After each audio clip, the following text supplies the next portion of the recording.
The winter storm howled across the wasteland, as if trying to tear away every last trace of life. In the blinding white veil of snow, Abigail Thompson dragged herself forward step by step, her legs numb, nearly devoid of feeling.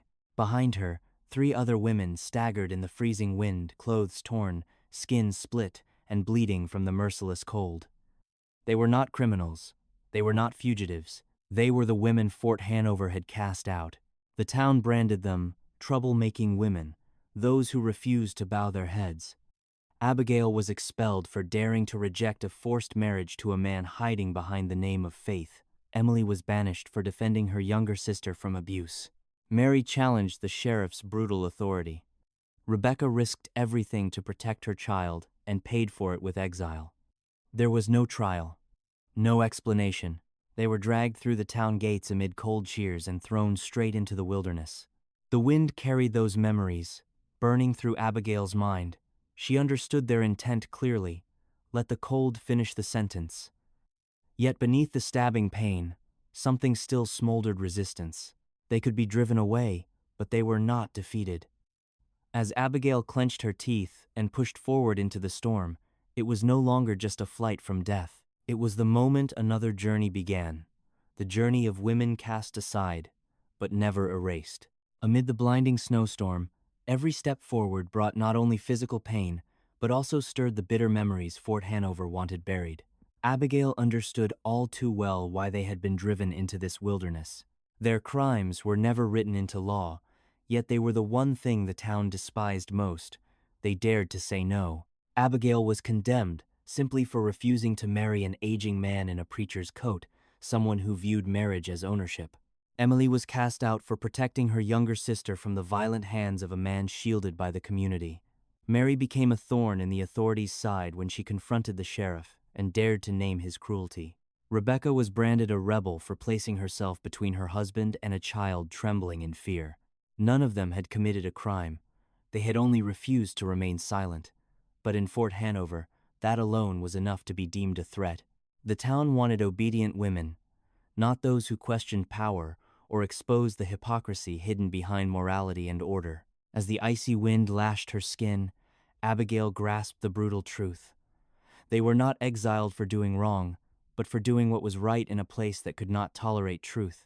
And in that moment, their shared suffering bound them together not as isolated outcasts, but as women carrying the same sentence, punished for daring to be human.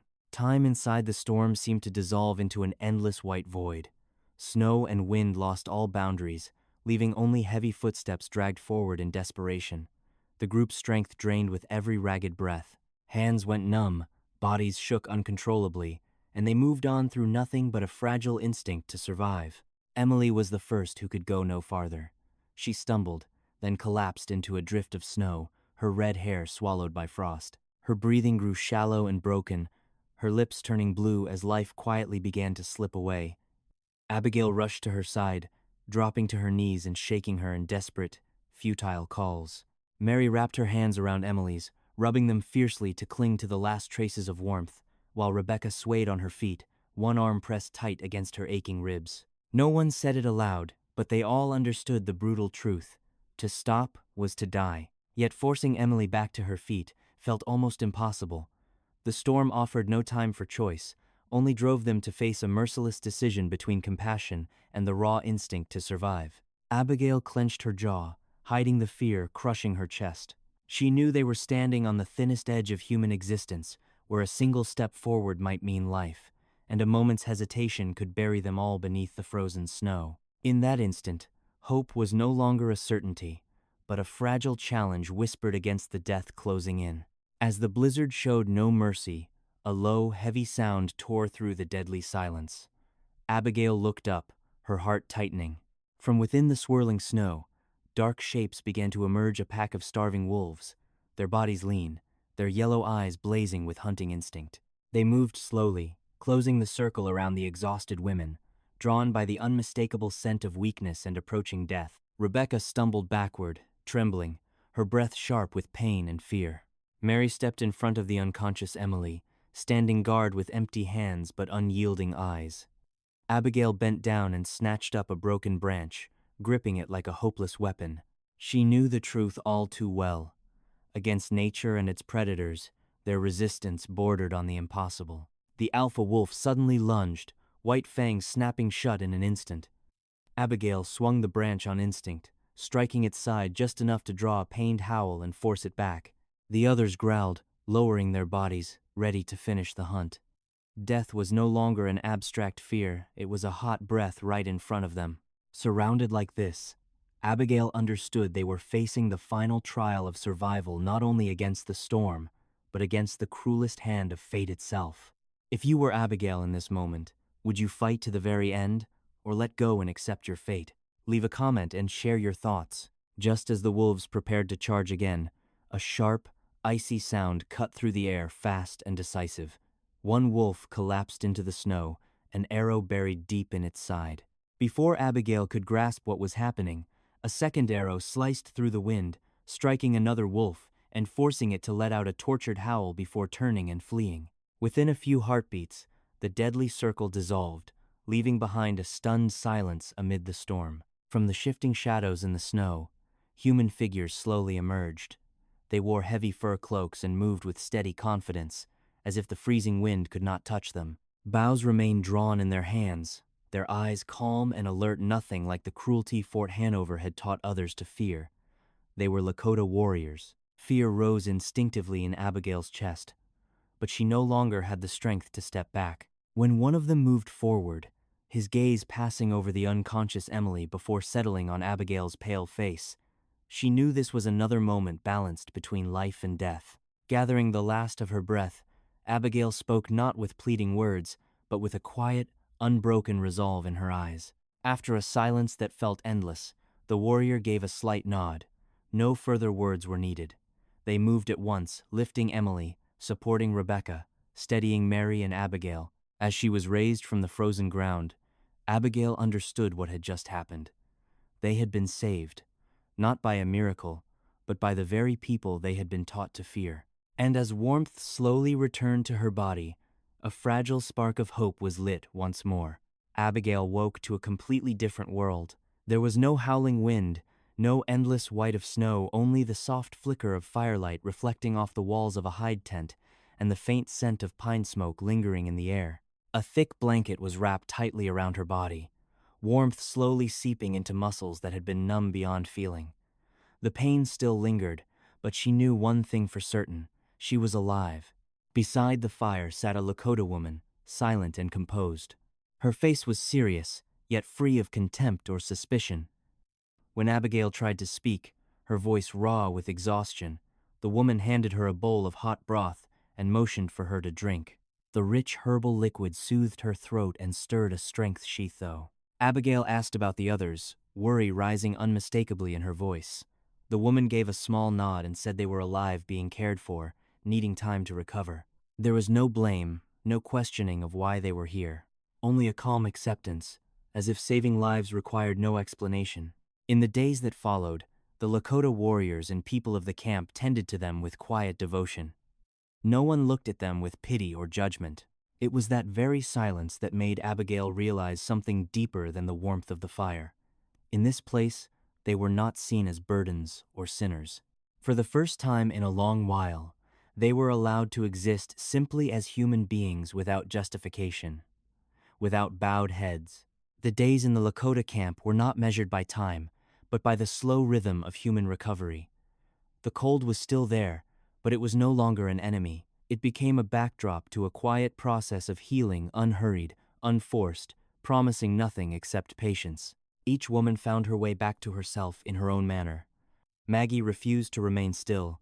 As soon as she was strong enough to stand, she asked to take on heavy work, hauling firewood, drawing water, securing the hide coverings of the tents against the wind. Hands that had once been soft grew rough and calloused, yet her eyes shone brighter than ever. Mary spent most of her time beside the healer, learning to recognize roots and medicinal leaves, how to stop bleeding and ease pain. She spoke little, as before, but every movement carried fierce focus, as if she were rebuilding something that had been taken from her. Rebecca healed more slowly. She still clutched her aching chest, but had begun to hum softly when she thought no one could hear. Those fragile melodies carried memories of a gentleness that had never truly died. Emily was different. She barely spoke at all, often sitting for hours beside the horses, watching their steady breathing, as though she were relearning how to exist. Abigail observed everything, storing away each small change. They were no longer merely women who had escaped death. In the quiet of the Lakota camp, they were being reborn not loudly, not with declarations, but steadily and unmistakably. As her strength slowly returned, Abigail began to face a truth she could no longer avoid. Surviving was not enough. On nights spent by the campfire, watching the flames dance in the cold wind, memories of Fort Hanover rose again, the gates slamming shut, the indifferent stares, the cruel laughter as they were cast out into the blizzard. That town believed they were dead, that the problem had been erased along with their footprints in the snow. Abigail could not accept that. If they simply vanished, that cruelty would be allowed to repeat itself against other women in other winters. She did not crave revenge soaked in blood, but she no longer wished to remain silent. What she wanted was justice, a presence that would force those who had done wrong to face the consequences of their choices. When Abigail spoke of returning, the other women did not object. Maggie nodded immediately, her gaze sharp and unyielding. Mary remained silent for a long time before quietly agreeing, her hands tightening around her bundles of herbs like a vow. Rebecca stared into the fire, sighed softly, but did not step back. The decision was not impulsive. It was forged from loss, from quiet rebirth, and from the realization that they were no longer victims. In the flickering firelight of the Lakota camp, a new purpose took shape, not to destroy, but to be seen, to be remembered, and to give justice a living form. Dawn spread a pale light across the road, leading back to Fort Hanover, as 4 women rode out from the tree line. They wore heavy fur coats, their faces still marked by the harsh winter, yet their backs were straight, and their eyes no longer carried fear. The townspeople had believed them dead, certain that snow and storm had buried every trace of them. Now they were returning alive, undeniable, made of flesh and bone. The sound of hooves striking the snow-covered street fell over the town like a spell. Windows cracked open, curtains stirred, stunned eyes followed their passage. No one came to welcome them, and no one dared to block their way. That silence weighed heavier than any accusation. When Abigail dismounted, the sound of her footsteps echoed sharply on the cold wooden boards, underscoring that this was no illusion. The sheriff appeared, his hand hovering near his gun but not drawing it. He sensed what had changed. Power built on fear was no longer absolute. Abigail met his gaze, her voice calm, no pleading, no anger. Their very presence was the answer. Maggie, Mary, and Rebecca stood behind her, needing no words. They carried no weapons, yet they did not bow their heads. In that moment, Fort Hanover understood something more frightening than revenge itself. The women it had tried to erase had returned, not to reclaim their old place, but to force the town to remember and to confront the truth it had once buried. The confrontation ended not with gunfire or spilled blood, but with things that could not be taken back.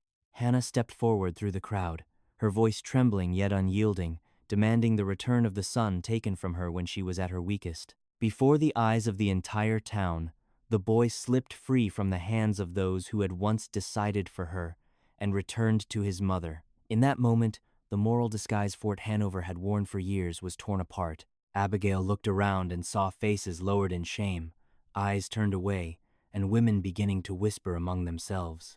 No one could pretend anymore that nothing had happened. Those once thrown out beyond the town gates had survived, and that survival itself became the most powerful indictment of all. They left Fort Hanover the same way they had entered, calm, without seeking praise. Lakota warriors stood silent at the edge of town, not intervening, yet present enough to remind everyone that these women were no longer alone. As the sound of hooves faded into the distance, no one stopped them, no one gave an order. Abigail knew they had not won in the way the town defined victory, but they had reclaimed something far more important: their voices, their dignity, and the right to exist without asking permission. From that moment on, they were no longer women left to die in a snowstorm. They became living memory, a warning and a spark for those who would rise after them that silence can be enforced, but people cannot be erased.